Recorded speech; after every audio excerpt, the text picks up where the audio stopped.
BJP ticket announce ಆದ ಬೆನ್ನಲ್ಲೇ ಬಂಡಾಯದ ಹೊಗೆ ಆಡ್ತಾ ಇದೆ. ಅದರಲ್ಲೂ ಕೆಎಸ್ ಈಶ್ವರಪ್ಪನವರು ತಮ್ಮ ಪುತ್ರನಿಗೆ ಟಿಕೆಟ್ ಮಿಸ್ ಆಗಿದ್ದಕ್ಕೆ ಆಕ್ರೋಶಗೊಂಡಿದ್ದಾರೆ. ಹಾಗಾಗಿ ಅವರನ್ನ ಸಮಾಧಾನ ಪಡಿಸುವಂತಹ ಕೆಲಸ ಆಗಬೇಕಿದೆ ವರಿಷ್ಠರಿಂದ. ಕಾಂತೇಶ್ಗೆ ಟಿಕೆಟ್ ಮಿಸ್, ಎಂಎಲ್ಸಿ ಮಾಡುವ ಭರವಸೆ ಸಿಕ್ಕಿದೆಯಂತೆ.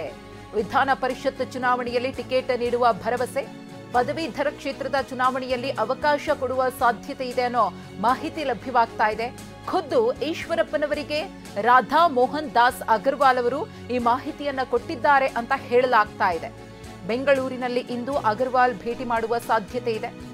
ಯಾವಾಗ ಕೆಎಸ್ ಈಶ್ವರಪ್ಪನವರ ಪುತ್ರ ಕಾಂತೇಶ್ ಅವರಿಗೆ ಟಿಕೆಟ್ ಮಿಸ್ ಆಯಿತು, ತಮ್ಮ ಮಾತುಗಳ ಮೂಲಕ ಬಹಿರಂಗವಾಗಿ ಈಶ್ವರಪ್ಪನವರು ಅಸಮಾಧಾನವನ್ನ ಹೊರಹಾಕಿದ್ರು.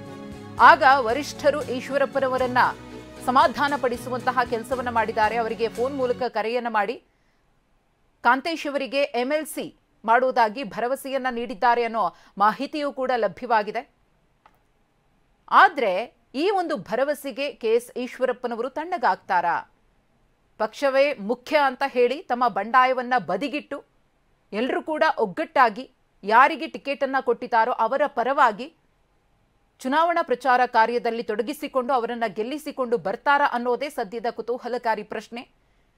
ರಾಧಾ ಮೋಹನ್ ದಾಸ್ ಅಗರ್ವಾಲ್ ಅವರನ್ನ ಇವತ್ತು ಭೇಟಿ ಮಾಡಲಿದ್ದಾರೆ ಬಿಜೆಪಿ ರಾಷ್ಟ್ರೀಯ ಪ್ರಧಾನ ಕಾರ್ಯದರ್ಶಿಗಳು. ಅವರನ್ನ ಭೇಟಿಯಾಗಿ ಮಾತುಕತೆಯನ್ನ ನಡೆಸಲಿದ್ದಾರೆ. ಈಶ್ವರಪ್ಪನವರನ್ನ ಮನವೊಲಿಸುವಲ್ಲಿ, ಅವರ ಬಂಡಾಯವನ್ನ ಶಮನ ಮಾಡುವಲ್ಲಿ ಬಿಜೆಪಿ ವರಿಷ್ಠರು ಎಷ್ಟು ಮಟ್ಟಿಗೆ ಸಕ್ಸಸ್ ಆಗ್ತಾರೆ ಅನ್ನೋದನ್ನ ಕಾದು ನೋಡಬೇಕಿದೆ. ಹಾವೇರಿಯಿಂದ ಕೆಎಸ್ ಈಶ್ವರಪ್ಪನವರ ಪುತ್ರ ಕಾಂತೇಶ್ ಅವರು ಟಿಕೆಟ್ ಆಕಾಂಕ್ಷಿಯಾಗಿದ್ರು.